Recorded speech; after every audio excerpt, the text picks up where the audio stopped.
everybody! Welcome to Wednesday evening. On the Beading Dreams stream, we were just discussing guillotines, which will make more sense if you tune in to the Buttonless podcast at 7:30, which we will be talking about guillotines and how to avoid getting guillotined, which in this particular instance was pretty much just a matter of dumb, stupid luck. But we will be discussing an opal for Corvus, who is probably not even watching yet, even though we're our regular level of late. But we will be discussing an opal, the Burning of Troy opal. That's going to be tonight on the Buttonless podcast with Allison and Heather, because we've been doing diamonds. We've done a couple of diamonds in a row. Excuse me, and our opal people were starting to get a little bit restless, so we're going to be doing the Burning of Troy opal, which is actually a very interesting historical piece in that there's a whole lot of stuff that said it existed, but there's no actual proof that it existed. It's very interesting. But before we do that, Schrodinger's opal. Huh? Schrodinger's. It is. It's totally Schrodinger's opal. Because, it both existed and didn't. Hashtag spoiler alert, but, it was described as a beautiful opal. It's been described multiple times the same way, which means that multiple people, theoretically, had to have seen it. Hi! Good vibes! Multiple people had to have seen this opal, and now I'm just, heading straight into the podcast and skipping the tutorial, so I should back it up. But it's described in multiple places in the same way, which means that multiple people had to have seen this opal to write about it, and yet there's no extant drawings or paintings of said opal. There's no record of how it was set or how it was worn. It's a very interesting story, so I am going to go ahead and stop spoiling the podcast there and invite you guys to come back at 7:30 p.m. Central Time, which is in about an hour, for that podcast, and we're going to do a tutorial instead. How about that? Good vibes? How's the new fat rat? How's the aminals? How's the you? Should have asked that first. Please forgive my, order of operations there, but how are you feeling, and how are all your aminals? So we are doing tonight the hammered leaf necklace. So, and by the way, this is me advertising Friday's class, MIDI rings, because I found some MIDI rings that I had made, and I don't know if that trend is over yet or not, and I've decided not to care. So we're going to be doing MIDI rings on Friday. These are round wire and these are half round wire. Also, I did my nails finally. Very excited by that. They're sparkly. So, things that are happening at the Beading Dreams, and yeah. So, hammered leaf necklace. So the one that I had online as a sample for this evening's, yay! Hi, Keiko. The one I had on the sample, which I didn't post on the social medias because reasons that have to do with me being overextended. The sample for tonight's project had 5 hammered leaves. Okay, we're just going to do 3 because I do want to give you a good tutorial, but I don't want to go, I'm already really late, so I'm going to try and kind of condense it a little bit. So we're going to do 3 leaf sections instead of 5, and yeah, that's going to be fun and easy, right? Sure, why not?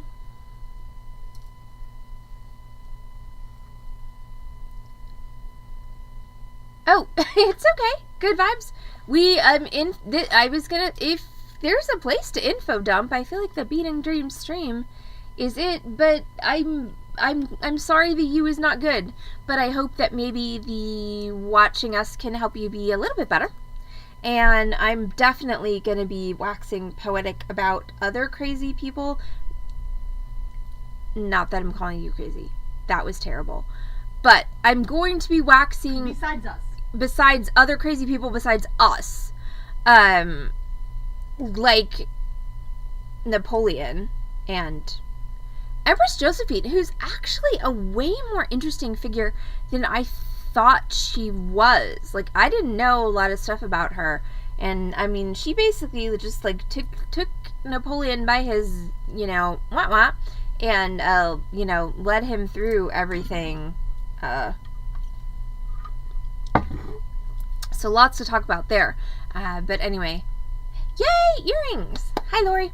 Okay, so let's go ahead and try and get Allison to focus on tonight's tutorial, which is the hammered leaf necklace. So what are you going to need to make this? You are going to need, and luckily I still have the things from when I made this on stream or Zoom.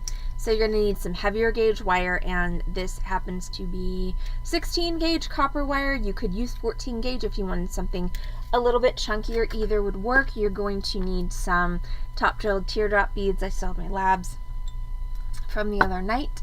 You're going to need some thinner wire to wire wrap your teardrops. So I've got my 26 gauge and my rose gold. You could also use copper for that. The rose gold was just easier for me to get to the other night, which is why I used it.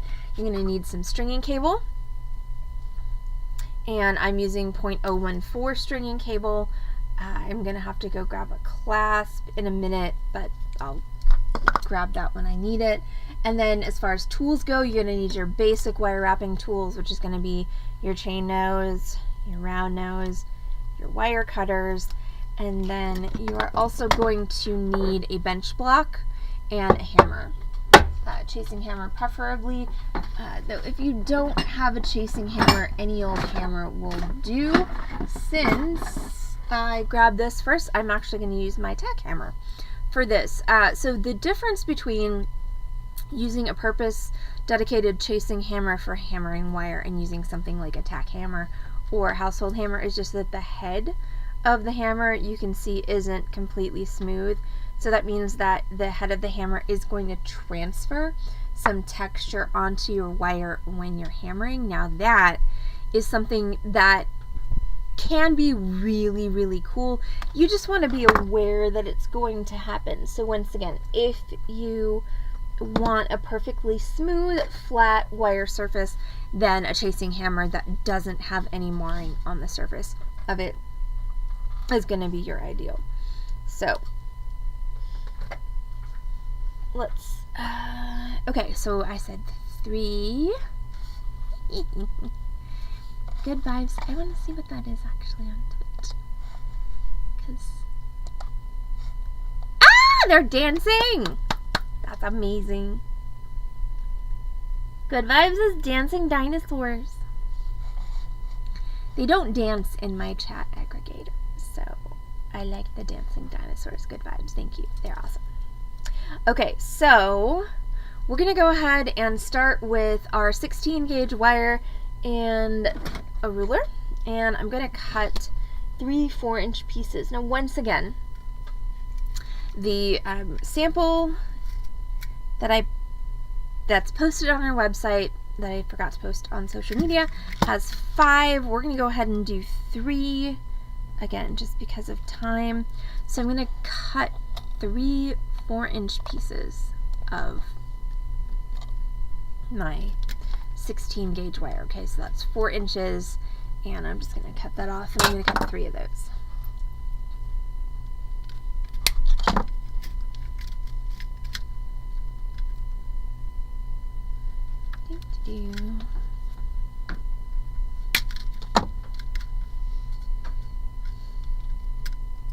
Hi, Corvus. So we have an Opal podcast for you tonight, Corvus, by request. So you better set yourself an alarm for 7:30 because we picked an Opal just for you because you asked for it. But it is going to be a fun podcast tonight. It's going to be, so I picked an Opal that is actually a very mysterious opal historically, but what that means is you guys are going to get a lot of data dumping about history and opals in general, plus the history of this particular opal, but Heather's going to get a really good chance to wear her geology hat for a while, and I'm going to get to wear my history hat, and then we're all going to get to wear our gossip hat, and it's going to be fun. So again, that's at 7:30 on this channel, twitch.tv/Beading Dream, and that is the Burning of Troy opal. So if anyone wants to pre-Google that is the particular opal that we are dealing with this evening, and it's gonna be a fun one, because actually, so it involves Emperor Napoleon and Empress Josephine, and there were a lot of things that I did not know about Empress Josephine. I was never really that into Napoleonic history. I was more into Elizabethan history, so yeah, there's a lot about Josephine that I had no idea. So it's gonna be fun. So I've got my 4-inch piece of wire. So I have cut, so for every little leaf component that you want to make on your necklace, you're going to cut 4 inches of 16 gauge wire. So I'm going to do 3 tonight, so cut 3. I'm going to take my 16 gauge wire, I'm going to measure it, and I'm going to find the middle, which is going to be right there. And I'm going to bend a point, and again, ideally this should be in the middle. I don't know that I did a great job of that, but it's pretty close. So I'm going to do that with all 3 of my pieces of wire.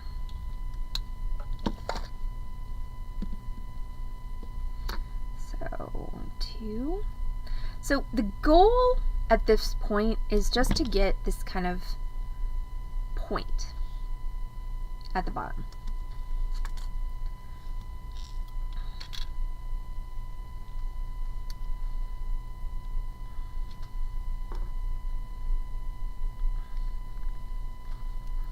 And then I'm going to grab something round. Ooh, that's awesome. Good vibes. I love carved opals. I've got a carved opal that's a cluster of grapes, and oh crap. Sorry. I still haven't decided how to use it. So then I'm going to take my mandrel. I'm just going to bend that like so. So I'm making kind of a rounded, pointed shape, and also more heavy.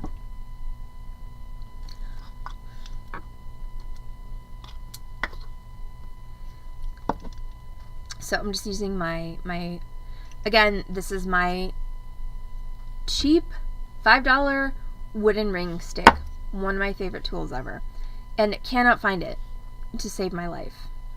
Otherwise I would own like 10 of them. Also, not gonna lie, since I had to do 2 Taylor Swift parties in the past 2 weeks, I've got Taylor Swift just like permanently playing in my head right now. And I don't know how to make it go away. Heather, do you know how to make it go away? No. Crap.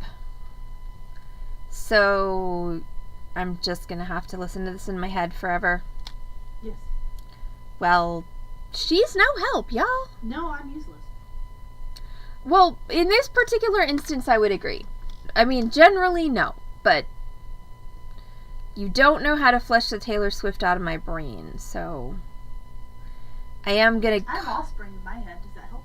I'd rather have Offspring than... Which Offspring? Well, the loud one. So I'm not singing it. They're all loud, Heather. That's not specific.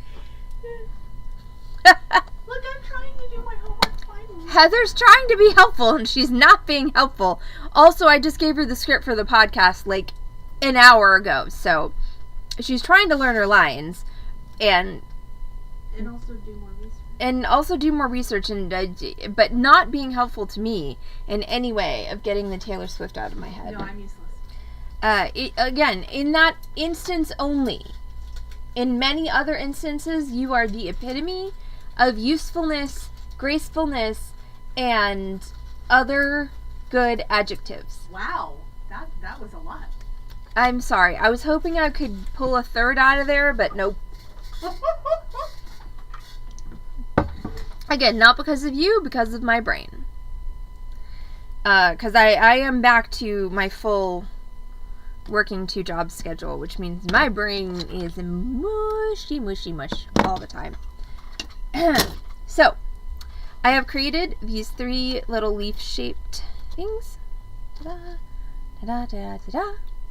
So now I'm going to make these into something that can hang on a necklace. So what you'll notice right now about these little leaf-shaped things is they've got no, God, now I'm not going to go on a Pinocchio thing, but they've got no rings.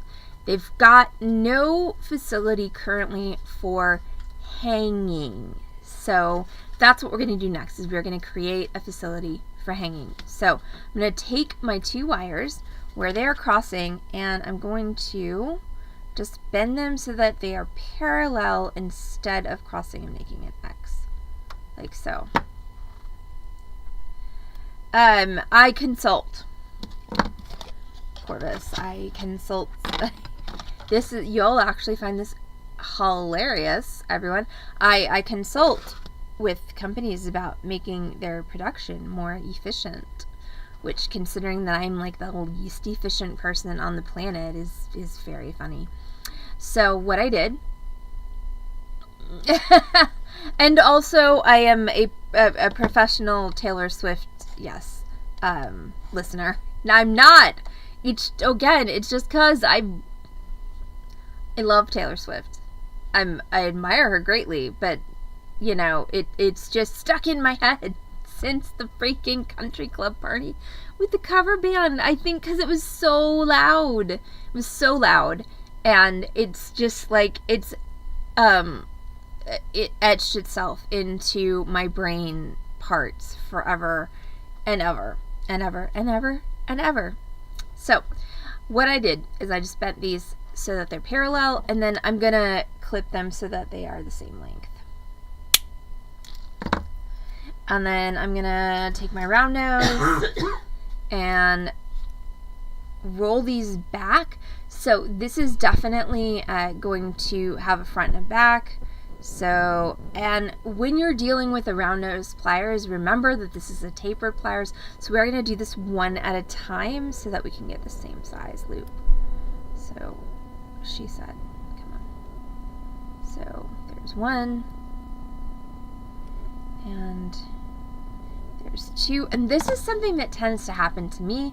It may or may not happen to you, but when I'm rolling, I tend to kind of splay my loops out, so you really want them to be parallel, which means that you're going to have to, if you're me, do some manipulation of them with pliers. Like so. So you want them to be level and together and parallel. And then we're going to go ahead and put a loop inside of each, or a bead inside of each of those. So I'm going to finish these 2 out.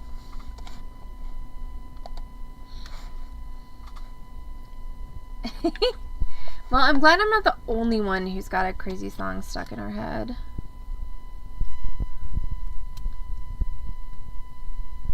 Though Heather may have turned my head radio to Offspring, which, I don't know, it's like, now it's like Offspring and Taylor Swift fighting.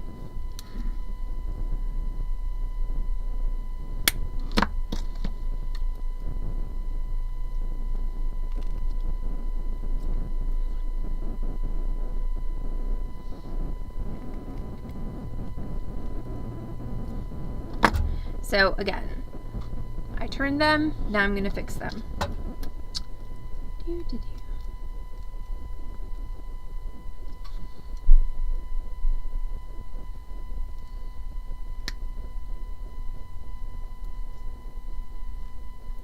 So one of my favorite, hi Silver! One of my favorite tricks is to, you know, kind of squish them together. And, alright, there we go. So that's 2. And like I said, we're only doing 3 tonight because I am super late.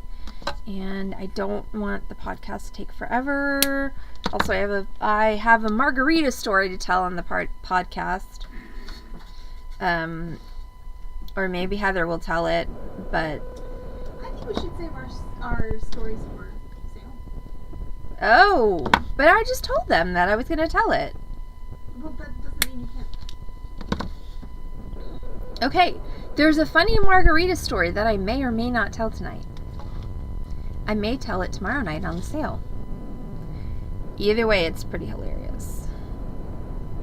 For a couple of reasons.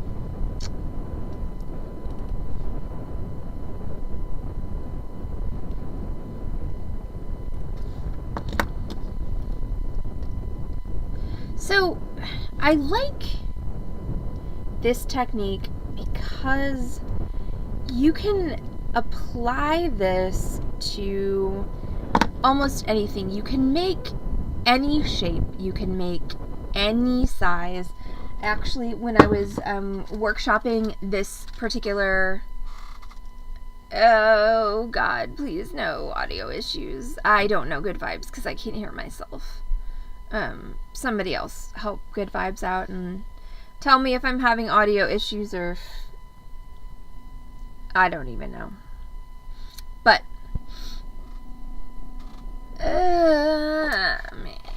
mic, okay. But no one's blowing on the mic. Okay, hold on. Alright, well, I know, but I don't. Corpus is gonna be mad at me if the audio is bad for the podcast. Like, this is the mic I'm using.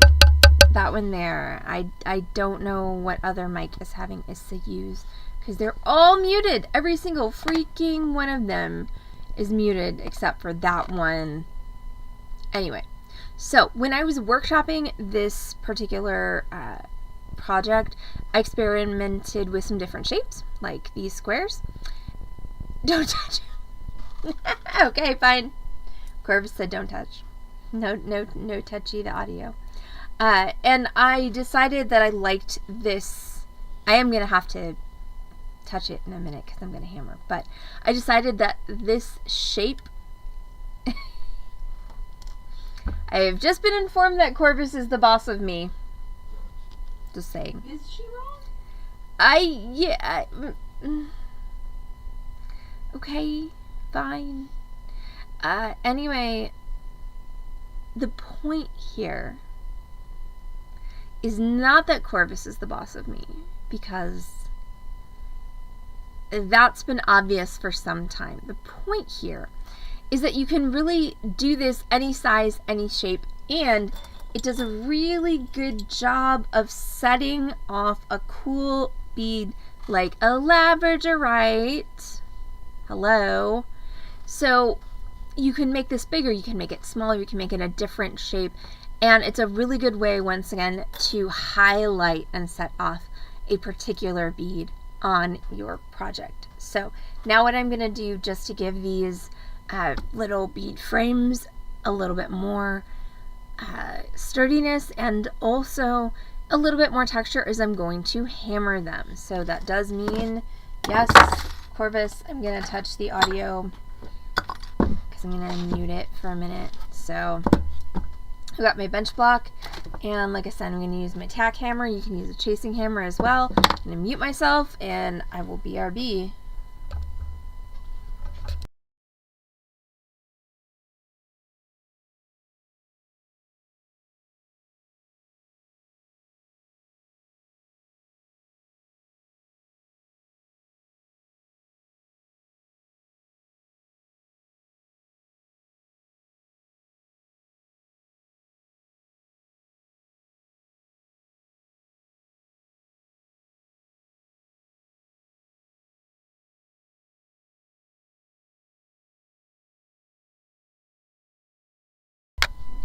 Okay, so audio is back, and what I did was I hammered all 3 of those on my bench block. So what that did was hammered flat and gave me a really nice texture on the bottom of those pieces. Also, they're much sturdier now that I have hammered them, because hammering work hardens your pieces, so they're much less likely to pull apart and stretch out by themselves. So that's another benefit of hammering. And something that often happens when you're hammering is your pieces will warp. So you'll notice how these two did a really good job of staying together at the top, but this one did not. So I'm going to have to take this one, just do a little bit more kind of manipulation to get it back together at the top.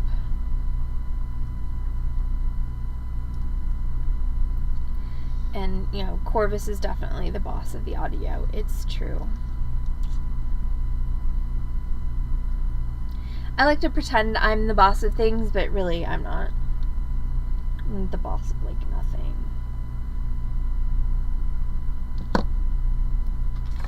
Okay, so now I've got my 3 pieces. Yay.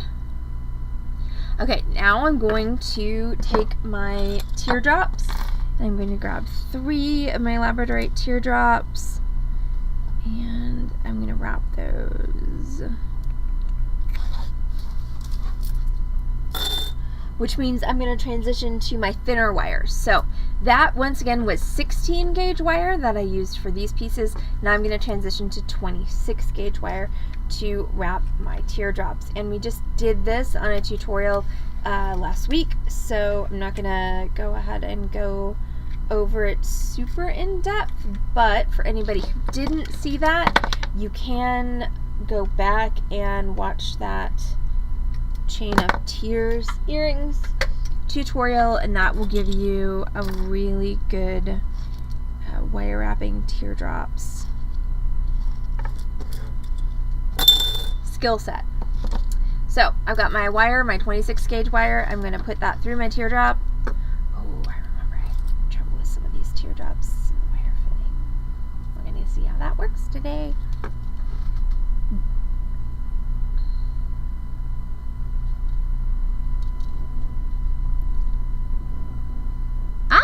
Thank you, Corvus. Look at that. Okay, so I'm going to put my wire through my teardrop, and I want to have a short side and a long side. So the short side is about an inch and a half, and the long side is all of the remaining wire. I'm going to pull that wire up against the holes of the bead to make a triangle, like so. And then I'm going to grab the longer end of the wire right above the point where those 2 wires cross, and use my pliers to bend it back, so that what I have now is I've taken that wire and I've centered it over the central axis of my bead. Now I'm going to wrap my short wire around my long wire. And you don't want to wrap this too much, because you're going to be wrapping down as well, so you don't want just too long of a wire wrap. So 1.5 to 2 times.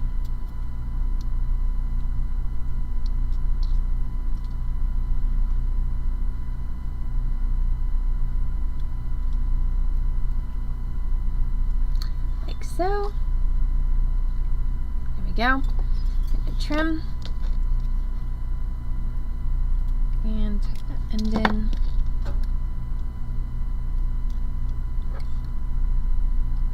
Sorry, I cannot see anything right now.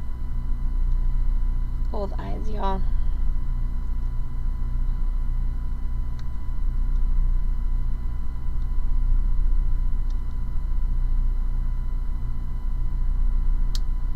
Alright, there we go. So, tuck my end in. Ta-da! Now, we're going to do a basic wire wrap loop. And we're going to be stringing this on as we string our necklace, so we don't need to worry about linking this onto anything. So I'm just going to take my round nose, hold them so they're touching the top of my wrap that I already made, and then just go away, rotate, back up over the top, rotate, underneath, so that you have your lady with a scarf, like that. And then we're just going to hold across our lady and wrap. We're going to wrap down until we reach the end of the wire that's already there.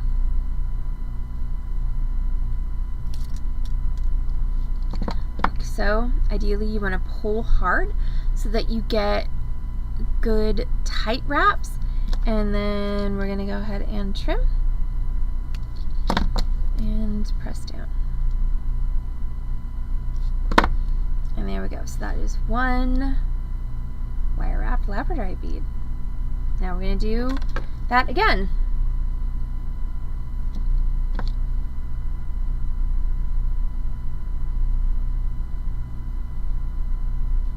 So again, through your bead, pull it up,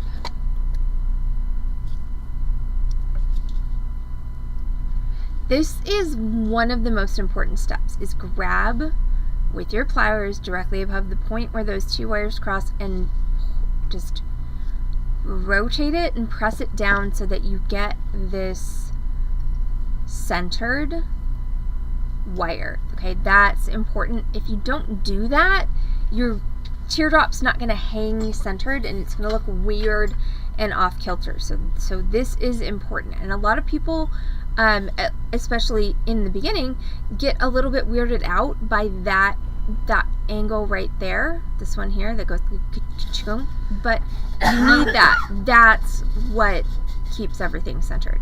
So now you're going to wrap the short one around the long one. And again, you're going to do that right at that bend. Like so. And then trim.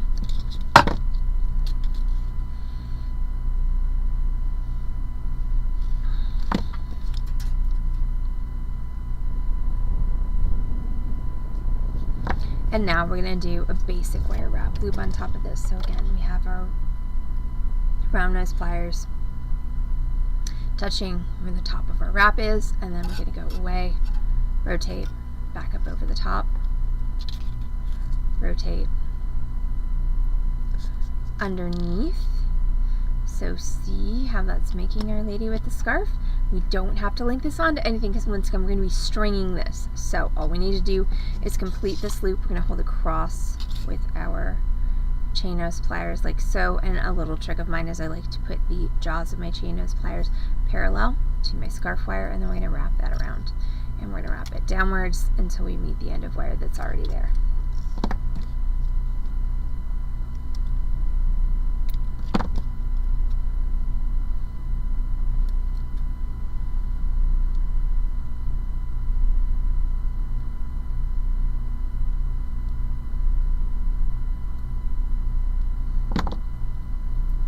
Alright, so that's 2. One more. Again, on my sample I did 5, but I'm doing 3 tonight because I want to get to the podcast before 8 p.m.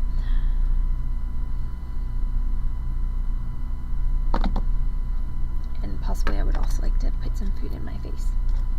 So, last time, through.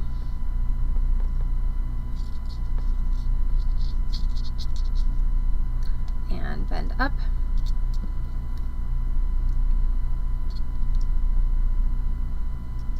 Take your long wire and center it. Again, that was a terrible job. So anyway, we're gonna ignore that, but that is one of the most important things that you do, is center your long wire over the central axis of your bead. This is a much better job than what I did just a second ago. Now we're going to wrap the short wire around the long wire. And for myself personally, what works best for me is taking my dominant hand, my right hand, holding my bead in that hand, and then using my left hand to wrap the wire. You do what works best for you, but what you should wind up with when you're done with it is bead on a stick. I'm going to cut off the rest of that short wire.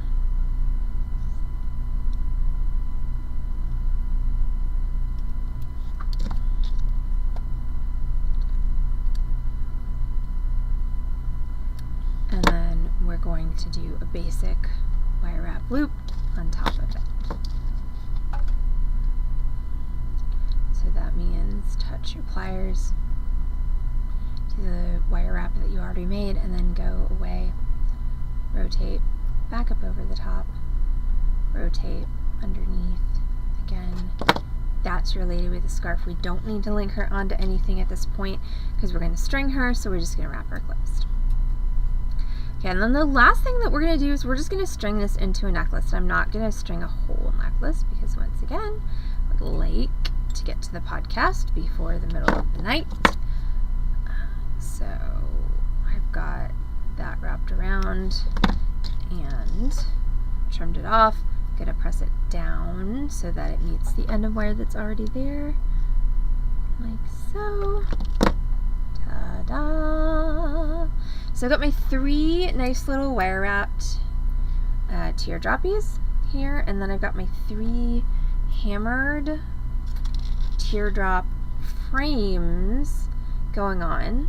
So the last thing we're going to do is figure out how are we going to put all of these things together in a necklace, and we are going to do that by stringing onto some stringing cable. And I'm not going to make a whole necklace, but I am going to kind of show you the start and the end, which means I need a clasp. So hold that thought, be right back.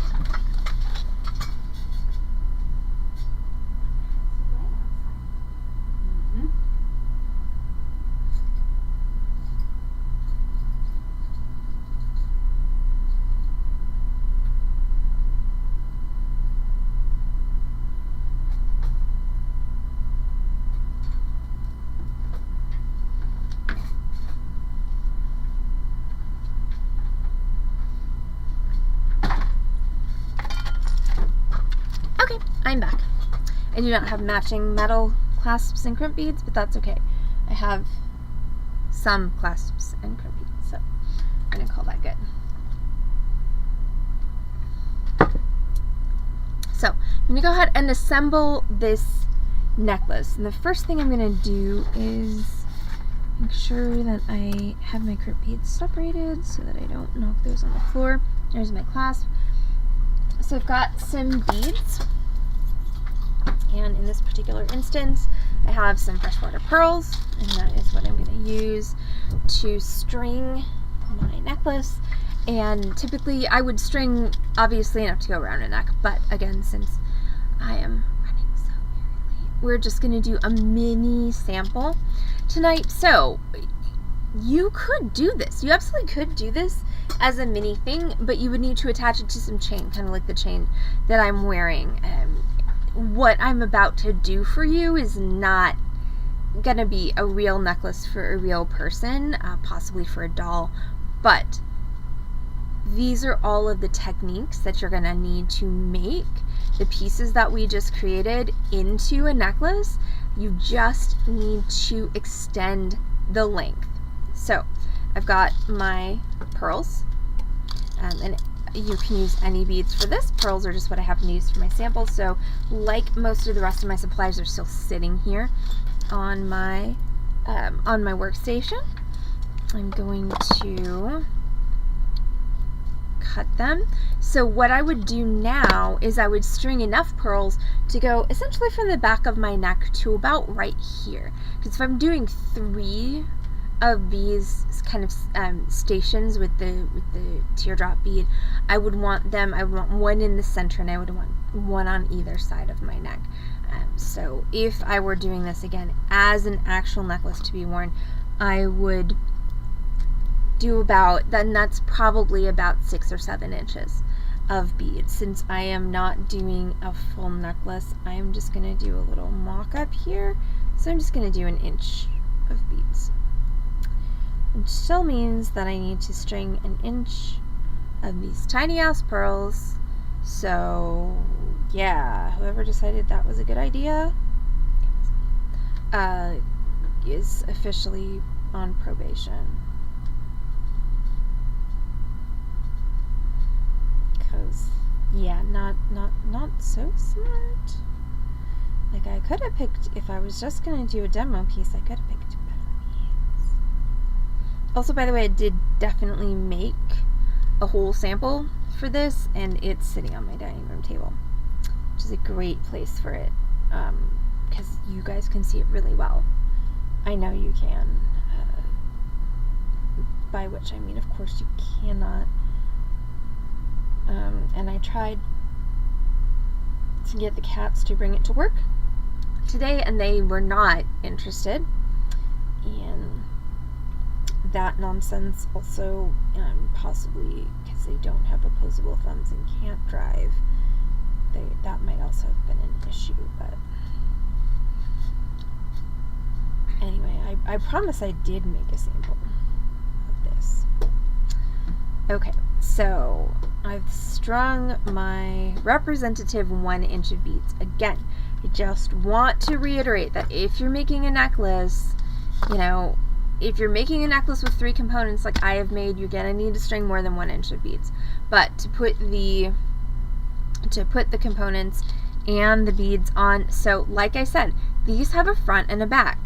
All right, so I always view this as the front, the smooth part, and this as the back. So the thing you've got to remember is when you're putting these on, you want to put them all on the same way. So it doesn't actually matter which one you view as the front and which you view as the back, as long as you put them all on, the same.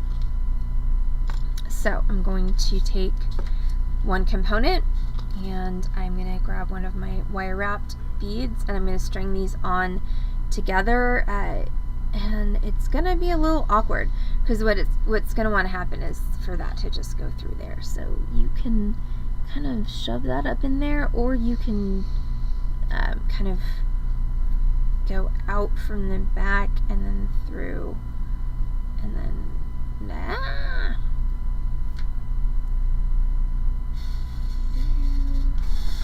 and then from the front. Really, gravity is not my friend today.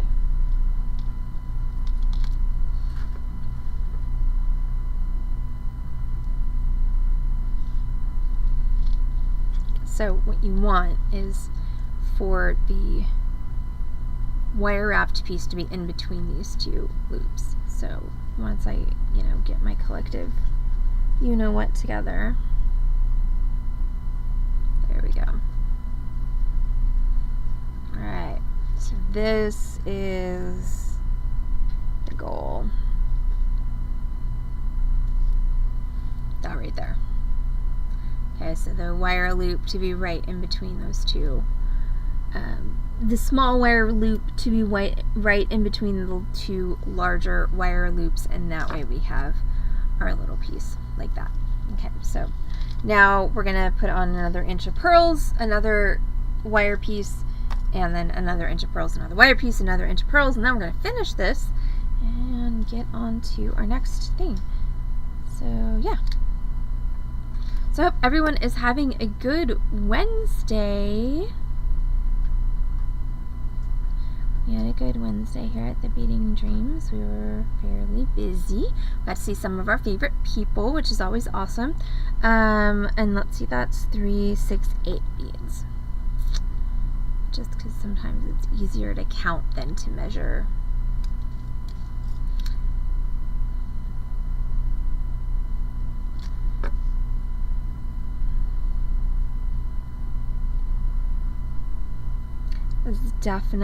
Spring is definitely springing here in Dallas. Just ask my allergies and they will tell you that it is springtime, and it is time for making everyone miserable. Also, I think the high today was 80 something, so there's that. And by there's that, I mean it really sucked. But it is what it is. Okay, so here's my second one.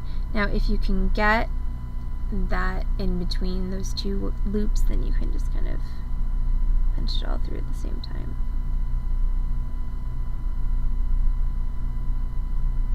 Which is nice and efficient. And then another 8 beads.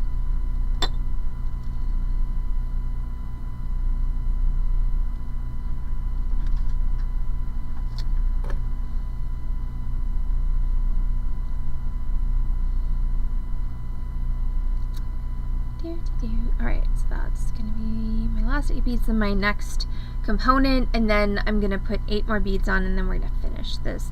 So again, this is just a sample. This is not a full-sized bracelet, necklace, whatever. I am Very, very... You okay back there? Yep.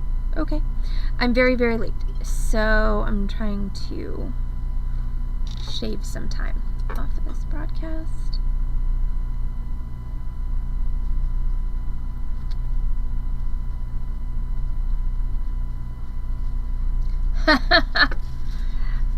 I'm familiar with that problem, Corvus.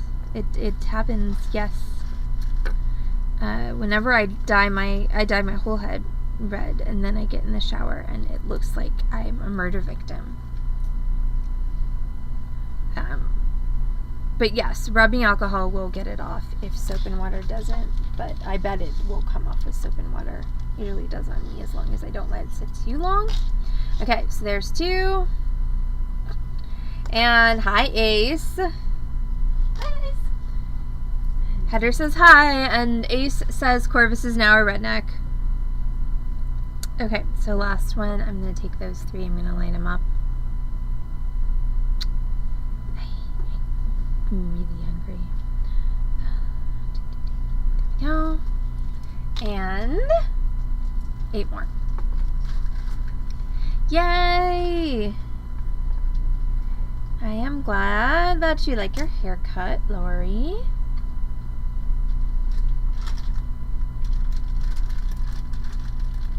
Mine's just it just is. It is what it is, and it does what it does, and someday I'll get a haircut again when I have money.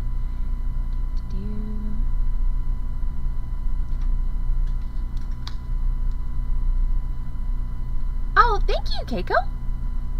You're so sweet. So again, this is I like this technique because you can do so many different things with it. So you can do a necklace like I'm doing right now. You can do 5, you can do 3, you can do 1, you can do earrings. All you would need to do is take a large jump ring and use that to kind of corral the 2 ends of your pieces and make that into an earring. So it's a nice way to kind of take a basic bead and make it into something a little bit more fancy. Okay, so this is my faux necklace. It's very small. It's not going to fit me. It's not going to fit anybody. But I'm going to finish it so that you all can see how. So I've got my cable, and I'm going to go ahead and trim that off of my spool at a reasonable length. Now, I would always recommend using a bead stopper or tape, something of that nature, so that you don't lose all of your beads off of your strand while you're finishing. I'm going to attempt to go without that. We are going to see if that works. This might be another episode of Allison Screws Up on the Internet. We haven't had one of those for a while, so you never know. Now, you do want to make sure, since this has a front and a back, that you're going to put the clasp on the correct side. So I'm going to lay it in front of me with the front sides of all my pendants facing up. Then I know that since I am right-handed, I want the right-hand side of my clasp on the right-hand side of my necklace here, and the left-hand side on the left-hand side. Now, which is the right hand and which is the left-hand side? So if you are right-handed, typically if you're using a toggle clasp like I am, you want the bar on your right side and the loop on your left side. So it's always the more complicated piece of the clasp that is on your dominant hand side. So again, being very careful not to drop all of my beads off of this end whilst I'm finishing. I'm going to take a crimp bead and I'm going to put that onto one end of my necklace. And again, this is just a mock-up, so this would typically be long enough to go around my neck.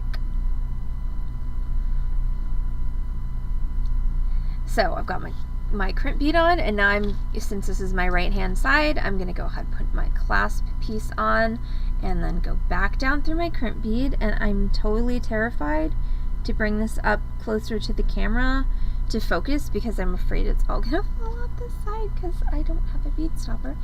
But Want a bead stopper? no, I'll be okay. we're almost done with the tutorial. And so I'm going to tighten that up and press that flat with my chain nose.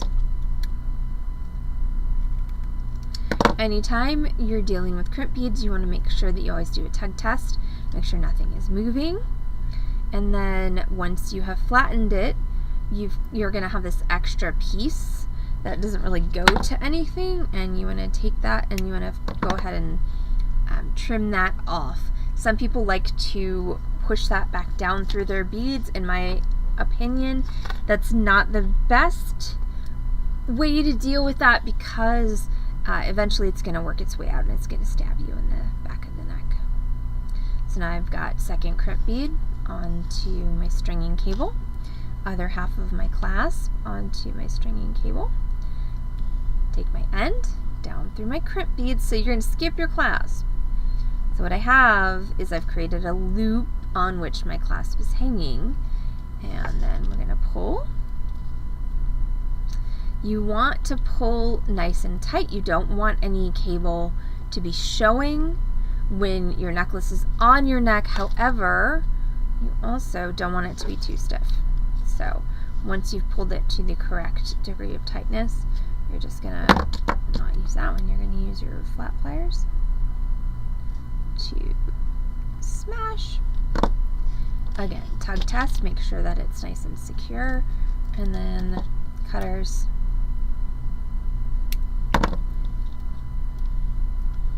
Got like so. And that's it. That's our mini necklace. So again, this is a mini tiny version of this project, but the measurements on these are accurate. So if you want something for a teardrop that's about this size, you can use my hand for scale. That's about 4 inches per frame. You can make them bigger, you can make them smaller, depending on the size of teardrop that you use. And then you're going to string obviously enough beads to go around your neck, and then use your crimp beads to finish that off. So that's going to be it for the tutorial stream this evening on the Beading Dreams stream. Don't forget, we very shortly, and yes, I do need to put something in my face food-wise before we do this, but very shortly we'll be having a podcast on an opal. So everybody go away real quick, take a bathroom break, get a drink, get some food, and we'll be back on this channel, twitch.tv/beadingdream, in like 10-15 minutes with the Burning of Troy Opal podcast. Okay, so I'm gonna eat, you go eat, get a drink. We'll see you soon. Bye.